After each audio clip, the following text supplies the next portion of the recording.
Chers amis internautes, bonjour, bienvenue sur ce nouveau numéro de votre émission « À mon président ».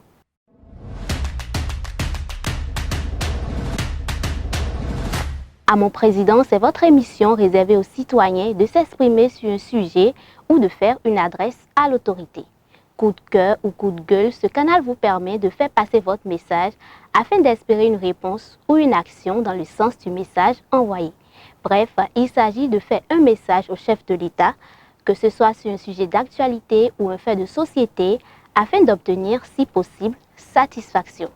Pour ce nouveau numéro de votre émission « À mon président », nous avons interviewé un citoyen béninois qui attire l'attention du chef de l'État sur une situation ou certaines remarques tirées de sa propre expérience. Il demande de meilleures conditions de travail pour les ouvriers et des financements de l'État dans d'autres secteurs autres que l'agriculture. Découvrons donc ensemble son message au président.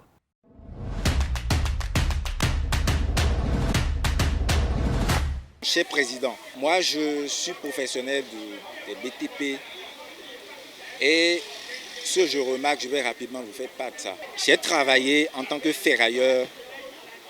Je prends par exemple la société Souma, à qui on a remis le marché de construction de Sofitel. Et j'ai travaillé avec des Turcs. J'ai gardé les tenailles. J'ai travaillé directement. On nous a soumis les mêmes tâches. On nous a donné le même travail sur les mêmes sites. On a travaillé ensemble avec les Turcs.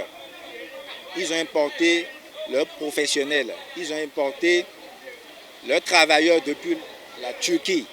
Et on a travaillé ensemble. Et j'ai remarqué un certain nombre de choses.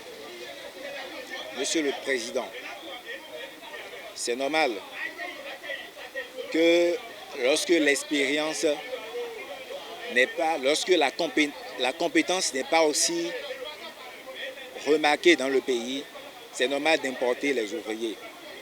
Mais moi, je vois déjà une petite faille. Parce que même s'il faut importer des ouvriers depuis la Turquie, il ne faut pas importer autant. On peut bien privilégier l'ouvrier béninois au détriment de ceux-là. Et juste prendre quelques têtes pour venir assister les travaux.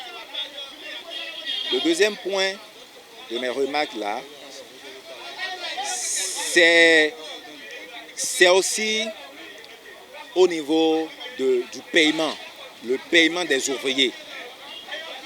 Monsieur le Président, les ouvriers turcs sont payés à hauteur de $2500, $2000.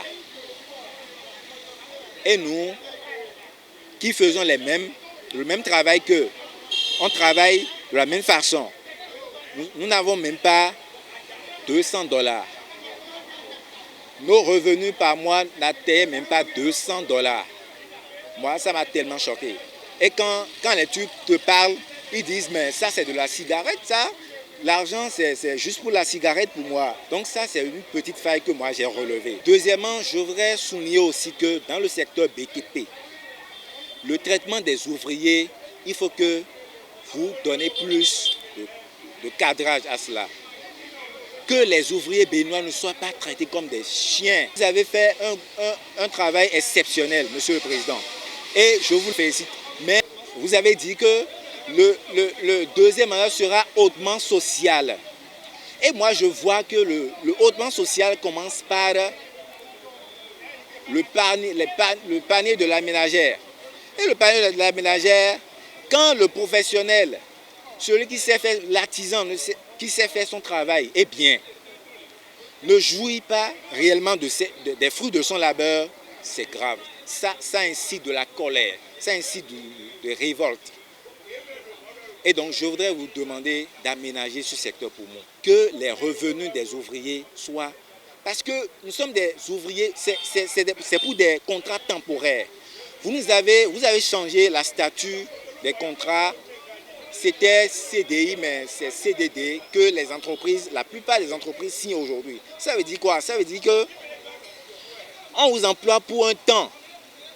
Et un temps record. Et tout le reste, c'est à vous. Tout le reste, c'est à votre risque et péril. Que vous sachiez travailler, bien travailler ou pas, c'est un peu comme si, parce que tout ce que vous percevez durant la période, durant le CDD, c'est du minimum. Vous n'arrivez même pas à joindre les deux bouts avant la fin du mois. Et donc, il faudrait qu'on paye quelque chose aux ouvriers qui va leur permettre même de se supporter, de se maintenir, de s'équilibrer, même pendant les moments difficiles. Pendant qu'ils sont désœuvrés, il faut agir dans ce secteur pour que les ouvriers, l'ouvrier béninois puisse... Sinon, j'ai l'impression de croire que les choses sont conçues d'une manière où l'ouvrier béninois ne va jamais jouir des fruits de son labeur jusqu'à la fin de sa mort. Monsieur le Président, pensez-y. Il y a un fléau. On parle de la sous-traitance que les établissements font auprès des sociétés mères. Ils font de la sous-traitance, c'est-à-dire la société, on octroie le marché à une société mère et certains d'autres, la société mère a des compartiments de travaux qu'ils confient ça à certains d'autres. Monsieur le Président, ce secteur aussi est tellement mal dirigé, de telle enseigne que les codes du travail ne sont vraiment pas pris en compte, ne sont vraiment pas respectés, sont boycottés.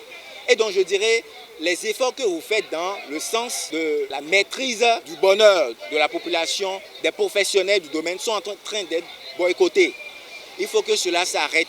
Les sociétés de sous-traitance, la majorité ne déclare pas leurs ouvriers, la majorité ne les souscrit pas à la CNSS, la majorité d'eux ne leur donne pas un revenu conséquent et eux, ils s'arrogent du reste et finalement, ce sont eux qui finalement construisent de belles villas, conduisent de grosses voitures, alors que les ouvriers, ceux qui sont sur le terrain en train de travailler et de nettoyer le front, ceux qui sont vraiment sont sur le terrain en train de travailler pour la mise en œuvre du projet sont boycottés. Il faut que cela s'arrête, Monsieur le Président, je vous en prie. Dernière chose, je voudrais que l'État aussi puisse constituer de garanties auprès de la banque, au niveau des autres secteurs d'activité aussi, pas seulement au niveau de l'agriculture. L'agriculture, oui, on sait, mais il faut que les autres secteurs aussi, qui ont certaines ambitions de grandir aussi, d'entreprendre, des gens qui ont envie d'entreprendre dans les autres secteurs aussi, puissent aussi jouir du financement.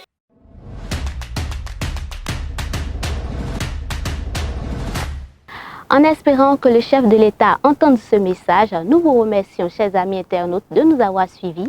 N'hésitez pas à nous contacter pour vos différents messages, annonces et autres prestations au numéro 97 25 62 21. Portez-vous bien et à bientôt.